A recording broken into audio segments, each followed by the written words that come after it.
بسم اللہ الرحمن الرحیم۔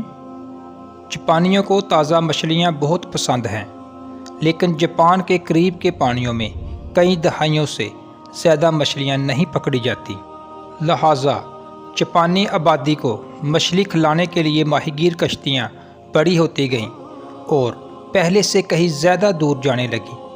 ماہی گیر جتنا دور گئے، مچھلیوں کو پکڑ کر واپس لانے میں اتنا ہی زیادہ وقت لگنے لگا۔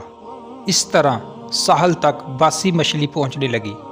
مچھلی تازہ نہیں تھی اور جاپانیوں کو ذائقہ پسند نہیں تھا۔ اس مسئلے کو حل کرنے کے لیے فشنگ کمپنیوں نے اپنی کشتیوں پر فریزر لگائے۔ وہ مچھلی کو پکڑ کر سمندر میں فریز کر دیتے۔ فریزر کی وجہ سے کشتیوں کو مزید دور جانے اور زیادہ دیر تک سمندر میں رہنے کا موقع ملا۔ تاہم جاپانیوں کو فروزن مچھلی کا ذائقہ بھی پسند نہ آیا۔ فروزن مچھلی کم قیمت پڑتی تھی، تو ماہی گیر کمپنیوں نے فش ٹینک لگائے۔ وہ مچھلی کو پکڑ لیتے اور ٹینکوں میں بھر کر زندہ لے آتے، مگر تھوڑے وقت کے بعد مچھلیاں سست ہو جاتی۔ وہ زندہ تو رہتی لیکن مدہوش ہو جاتی۔ بدقسمتی سے جاپانیوں کو اب بھی اس مچھلی کا ذائقہ پسند نہ آیا، کیونکہ مچھلی کئی دن تک حرکت نہیں کرتی تھی، اس لیے تازہ مچھلی والا ذائقہ کھو جاتا۔ ماہی گیری کی صنعت کو ایک آنے والے بحران کا سامنا کرنا پڑا، لیکن اب اس بحران پر قابو پا لیا گیا ہے اور وہ اس ملک میں ایک اہم ترین تجارت بن کر ابھرا ہے۔ جاپانی فشنگ کمپنیوں نے اس مسئلے کو کیسے حل کیا؟ وہ جاپان میں تازہ ذائقے والی مچھلی کیسے حاصل کرتے ہیں؟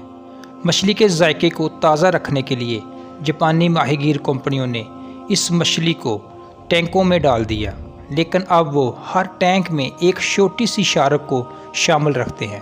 شارک کچھ مچھلیاں کھا جاتی ہے، لیکن زیادہ تر مچھلیاں انتہائی رواں دواں متحرک حالت میں رہتی ہیں۔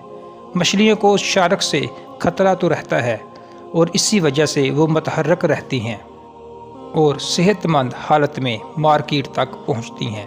یوں وہ اچھی قیمت پر فروخت ہوتی ہیں۔ خطرے کا سامنا انہیں تازہ دم رکھتا ہے۔ انسانی فطرت بھی مچھلی سے مختلف نہیں ہے۔ ایل رون ہبارڈ نے 1950 کی دہائی کے اوائل میں مشاہدہ کیا کہ انسان صرف ایک مشکل ماحول کی موجودگی میں عجیب طور پر کافی گرو اور ترقی کرتا ہے۔ جارج برنارڈ شاء نے کہا، اطمینان موت ہے۔ اگر آپ مستقل طور پر چیلنجوں کو فتح کر رہے ہیں تو آپ خوش ہیں۔ آپ کے چیلنجز آپ کو متحرک رکھتے ہیں اور وہ آپ کو بھرپور زندہ رکھیں گے۔